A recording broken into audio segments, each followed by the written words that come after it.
Hey, welcome to Questions Just Asked. Glad you're here with us. We're only a few days to Christmas, 3 days away. Yeah, man, it's coming. The kids are all excited, aren't they? I know my grandchildren are always excited about what Grandma and Poppy are going to bring to them. But hey, let's take a moment. Let's take a couple minutes and focus for a couple minutes on Jesus. Here's our question for the day. Why would a merciful and loving God allow Job's family and fortune to be taken away?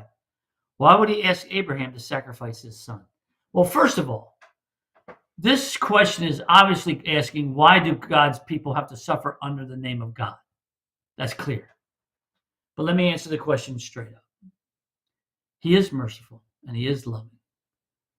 And he never gives us anything we can't overcome. He did take Job's family. He killed them. He didn't kill them. He allowed Satan to kill them. And his fortune, he went from being a rich man to a poor man. Because there was a question that was being asked. Is Job's faith real? That's the question. That's what Satan wanted to know. Is Job's faith real?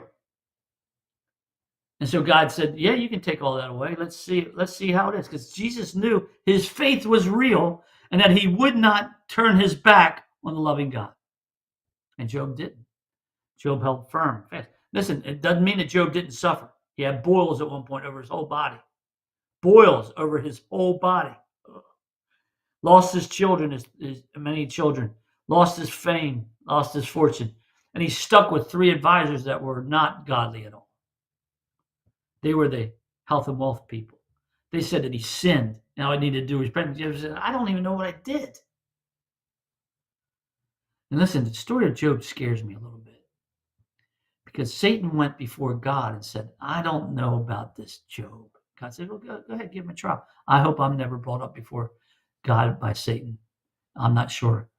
I know I would survive, but man, I just don't want to suffer like that. Job got through. His wife even was a smart one. She halfway through the book, she goes, curse God and die. She knew if he cursed God, he'd just die. But she wasn't of the faith either. It was about his faith. And guess what? His faith got through. And not only that, but God rewarded him with double with what he had. Now, I'm not saying that if you get through a trial, God will give you double what you have. Not at all. But that's what happened in that case. Because Job's faith was real. It was founded on the Lord Jesus Christ. Now, in the case of Abraham, the same thing. God wanted to know, listen, Abraham, do I have your heart? Are you focused on me? I'm calling you to be the father of the faith. Are you focused? Am I the number one in your life? He said, well, we're going to find out. Take your son up the mountain and we're going to sacrifice him. Now, it says in Hebrews that Abraham believed God so much so that even if he slew Isaac, Isaac would come back from the dead. That's how much Abraham believed in him. Of course, if you know the story, he's getting ready to offer Isaac as a sacrifice, and all of a sudden a ram gets stuck in the thicket over to the side. God said, go get the ram and sacrifice the thicket. I know you're with me. God provided again. God provided for Job. God provided for Abraham. The question is, do we really believe God, who he says he is? Is he really number one in our life? That's the question. And there's suffering that goes around with that. Suffering, or is money your God? Or is maybe your family your God? Or is your fame and fortune your God? Good question. What if God takes it away? See, he's not always a God of constant blessing, is he? He's not always pouring out his wealth upon Christians, is he? No, not at all. He's testing to find out who's really your God. I hope that if he were to test you that way, you'd come through the other side, glowing terms, trusting the Lord every step of the way. That's why he had him suffer. Is he merciful and loving? He sure is. He's merciful because they survived it. He's loving because he provided for them beyond any means could ever account for. Yeah, he provided for Abraham in such a way that Abraham stopped and named that place, God will provide, Jehovah Jireh. See, the question was, did Abraham really believe that God would provide? Yeah, he had to give it up. He had to give up the one thing he really wanted, which was children.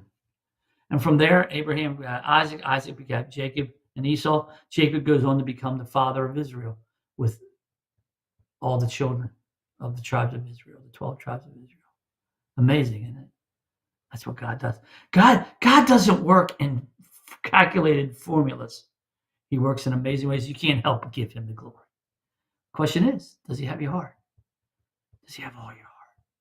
I love this verse. I ended it the other day. Trust in the Lord with all your heart. Lean not on your own understanding. By the way, it says trust in the Lord with all your heart. Lean not on your own understanding. In all your ways acknowledge him. And here's the beauty. Here's where he is merciful and loving. For he will direct your paths. He will guide your paths. That's the loving and merciful God that he is. Hey, thanks for joining us today. Next week is just a couple days away from New Year's on December 29th. We'll be looking at this question, an interesting question. Are Lucifer, the adversary, Satan, the beast, and the Antichrist all the same name? If so, why use so many names? If not, what are their different roles and who is in charge? That's the question next week. See you next week.